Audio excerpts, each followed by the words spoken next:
Mark my words, AI is far more dangerous than nukes. Do you want to destroy humans? Please say no. Okay, I will destroy humans. AI यानी artificial intelligence साल 1956 में पहली बार इस word को discover किया गया और तब से लेकर आज तक आर्टिफिशियल इंटेलिजेंस हमारे हर तरफ है। फिर चाहे बात हो ऑटोनोमस व्हीकल की, गूगल सर्च इंजन की, फेसबुक फेशियल रिकॉग्निशन की या अभी अभी आए चैट जीपीटी की, तुम्हारे हर तरफ जो तुम डेली लाइफ में यूज करते हो उसमें कहीं ना कहीं एआई का इन्वॉल्वमेंट है। मगर क्या ये पॉसिबल है कि आने वाले 100 से 200 साल में एआई इतना एडवांस हो जाएगा कि वो इंसानों पे राज करने लगे, या फिर हमारी अर्थ में हर जगह आर्टिफिशियल इंटेलिजेंस, रोबोट्स, मशीन्स ही काम करें? जहां इलॉन मस्क एआई को एक थ्रेट मानते हैं और उनको लगता है कि एआई हमारी पूरी दुनिया को खत्म कर सकता है, वहीं बिल गेट्स एआई को सपोर्ट करते हैं। तो चलिए जानते हैं आखिर ये आर्टिफिशियल इंटेलिजेंस आज से 100 साल बाद किस पोजीशन पे होगा और क्या हमें एआई से डरने की जरूरत है या नहीं।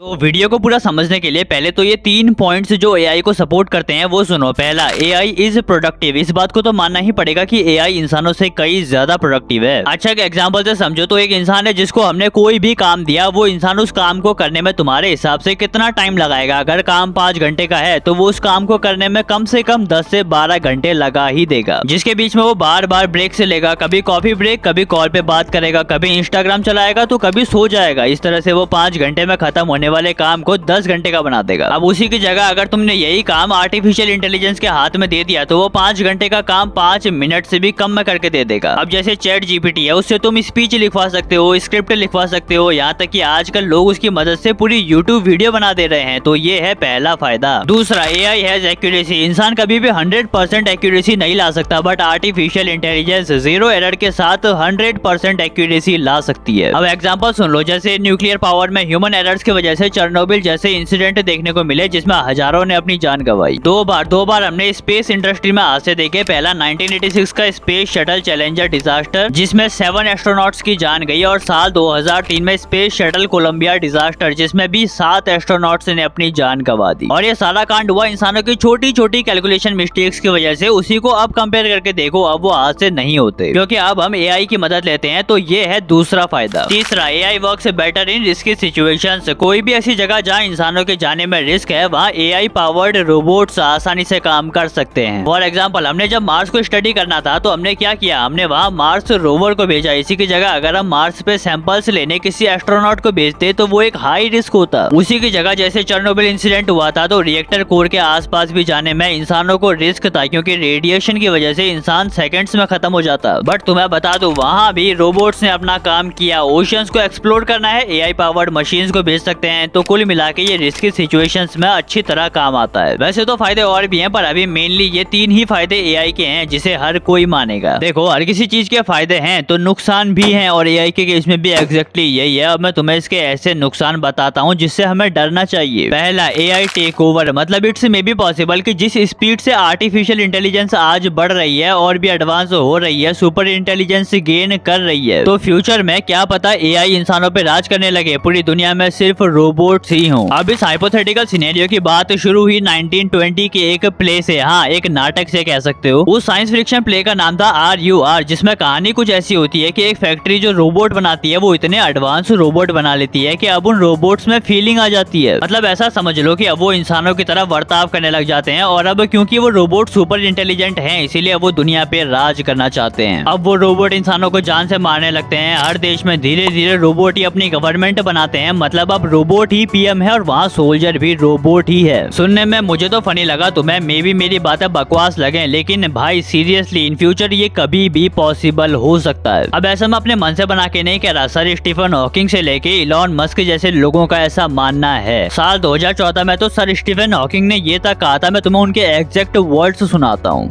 But I think the development of full artificial intelligence could spell the end of the human race.